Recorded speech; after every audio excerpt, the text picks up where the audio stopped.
आज तो हद ही हो गई।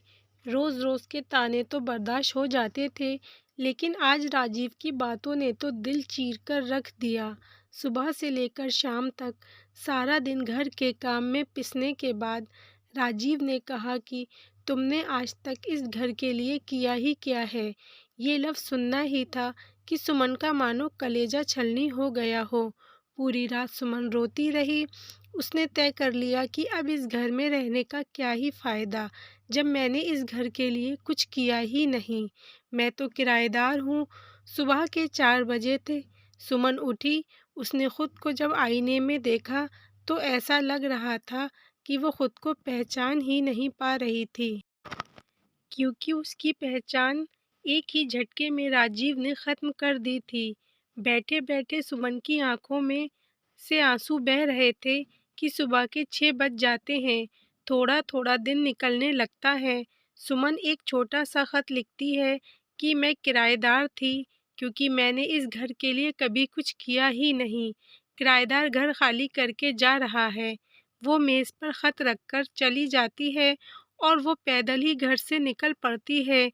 उसके कानों में बस यही शब्द गूंज रहे थे कि तुमने आखिर इस घर के लिए किया ही क्या है। वो चली जा रही थी। उसने ये भी नहीं सोचा था कि वो कहाँ जाएगी।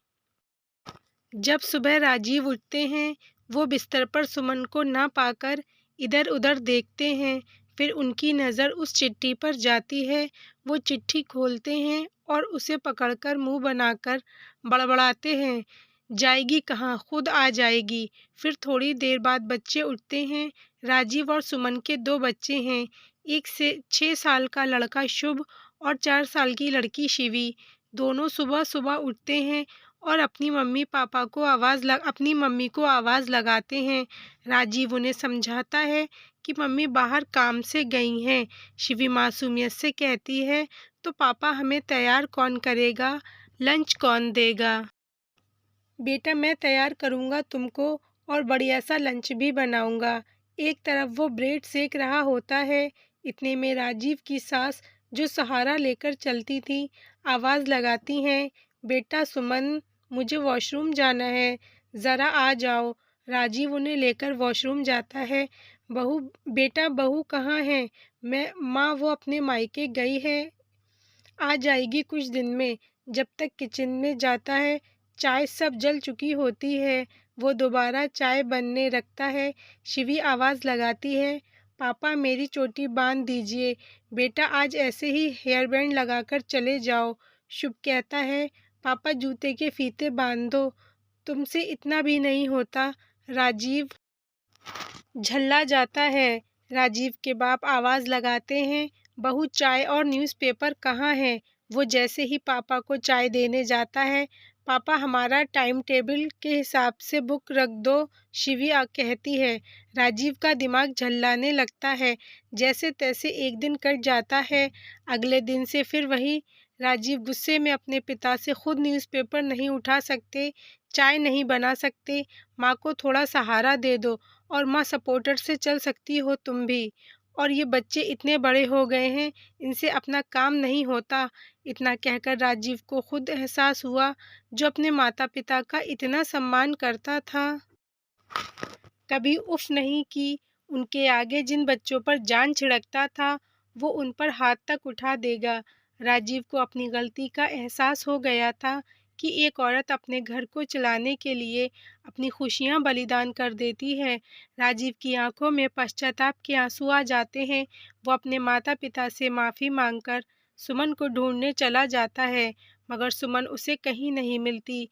अब उसे सुमन को खोने का डर सताने लगता है और वो खुद को बहुत कोसता है कि मैं कितना स्वार्थी हो गया था, जो मैंने अपनी इतनी अच्छी पत्नी की कभी कदर नहीं की। वो सुमन को फ़ोन लगाता है। फ़ोन उसकी माँ उठाती हैं, कहती हैं, बहू अपना फ़ोन ले जाना, शायद भूल गई थी, मेरे पास रखा था फ़ोन। अब तो राजीव को अनहोनी का डर सता रहा था। फिर राजीव के पास सुमन की दोस्त का फ़ोन आता है और वो उसको बहुत सुनाती है और कहती है, वो मेरे घर है। राजीव सुमन को लेने उसकी दोस्त रश्मि के घर चला जाता है। जैसे ही वो रश्मि को देखता है, जैसे ही वो सुमन को देखता है, उसके होश उड़ जाते हैं। 3 दिन से उसने कुछ खाया नहीं होता है।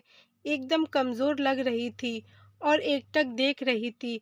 उसके होठों पर बस एक ही लफ्ज़ थे कि तुमने आज तक इस घर के लिए किया ही क्या है। राजीव सुमन को देखकर बहुत रोता है। रश्मि कहती है, तुम मर्दों को औरत के काम अच्छाई तो दिखती नहीं, ऊपर से ऐसी बातों से तुम उनको पागल तक कर देते हो। शर्म आती है तुम जैसे पति पर। राजीव सुमन को डॉक्टर के पास ले जाता है। वो उसका ट्रीटमेंट करवाता है। कुछ दिन में सुमन ठीक हो जाती है। अब राजीव को अपनी पत्नी की कदर आ जाती है।